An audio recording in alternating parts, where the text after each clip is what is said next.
अरे काहे ऐसी के पापा का हो का हाल चल बा? ठीके बा। कहिया आवत आनी?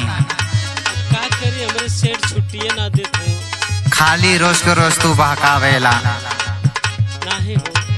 सुना, सुनावा। आज कहेला काल करेला, काल कहेला परसों। आज कहेला काल करेला, काल करेला परसों। आज कहेला काल करेला, काल करेला परसों। माना राजा बात हमर गाड़ी धाला नरसों। माना राजा बात हमर गाड़ी धाला नरसों। माना राजा बात हमर गाड़ी धाला नरसों। सुनत हवा ना? का हो? आज कहेला काल करेला, काल कहेला परसों। माना राजा बात हमर गाड़ी धाला नरसों। तहारो ता दिला दिला दार भइल बा। हाय दैया रे दैया, तहारो ता दिला दिला दार भइल बा। की लागे बम्बई में कवानो से प्यार भइल बा।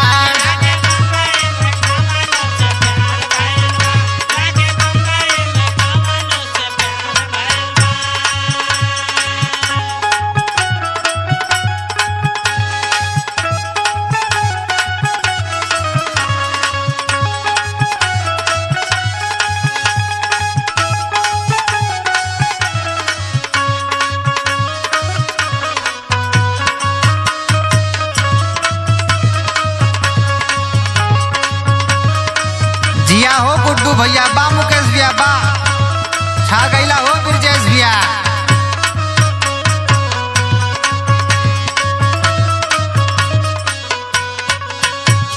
हे राजा, का हो रानी?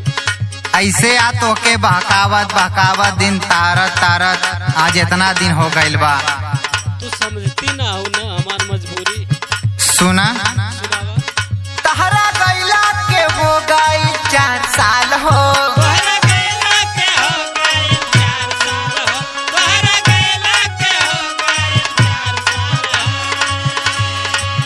कबो लेबो न कैला तू हाल चाल हो।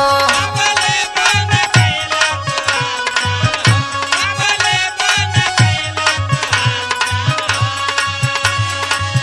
तहरा गईला के हो गईल 4 साल हो। कबो लेबो न कैला तू हाल चाल हो। सुना हे राजा, सुनावा। बार बार तो हर फोन बिजी आवेला अगर करीला तो। अच्छा। पहिले से आदत बेकार भइल बा। हाय दैया हाय दैया, पहिले से आदत बेकार भइल बा। की लागे बम्बई में कवानो से प्यार भइल बा। लागे बम्बई में कवानो से प्यार भइल बा। लागे बम्बई में कवानो से प्यार भइल बा।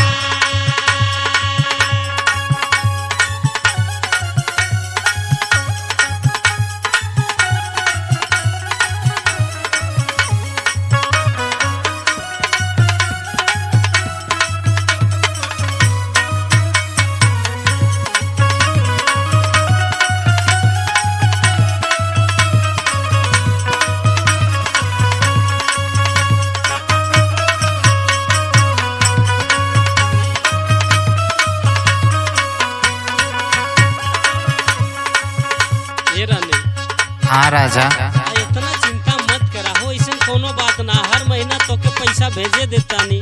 पैसवे तो कुल ना होला राजा। अच्छा। सुना, सुनावा। फोन कैलो पनाही उठावेला। फोन कैला पे नाही उठावेला। फोन कैला पे नाही उठावेला। लागे कतही तहू बतियावेला।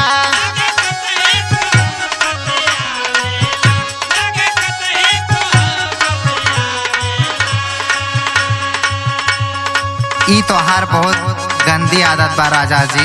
अरे ऐसा कोनो बात ना हो। सुना, सुनावा। लागे कतही और बतियावेला। फोन कैलो पनाही उठावेला।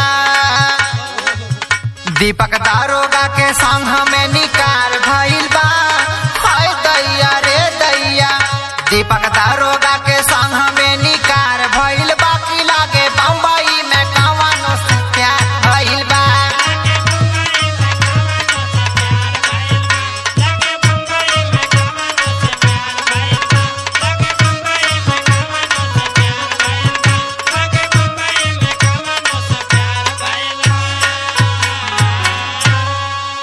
टिकट करा के जल्दी से चला आवा।